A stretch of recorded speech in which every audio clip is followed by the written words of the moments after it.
Calico Switch Part Challenge.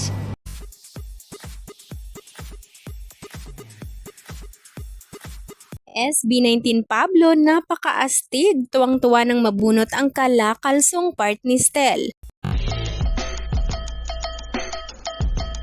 Natuwa at sa wakas, matutulog na may ngiti sa mga labi ang mga supporters ni Pablo ngayong araw matapos mapanood na ang video at malaman kung sino ang nabunot ng kanilang bias sa Kalakal Switch Part Challenge ng mga ito. Napasabi na nga lang ng grabe ang isang netizen matapos mapanood ang kanyang bias na si Pau na binisik na nga lang nito ang nasabing challenge. Dahil mapapanood sa video kung gaano lang ito karelax habang kumakanta. Ayon naman sa ilang komento, tila sila na nga lang daw ang hiningal sa ginawang pagrarap na ito ni Pinuno.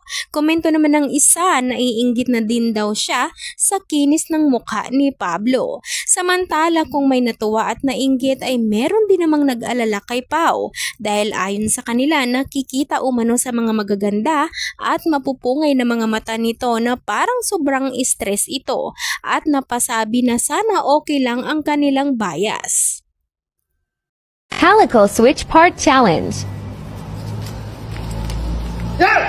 Let's Stel. Sa unang tingin palang kala mo na wala akong ibubuga. Teka lang sandali, tumigil ka at titigan ako sa aking mga mata. Alam mo ba na bukod sa aking mukha daming bagay pa ang pwede kong itindawag mo nang alamin baka maingit ka. Liga rito, babauna kita.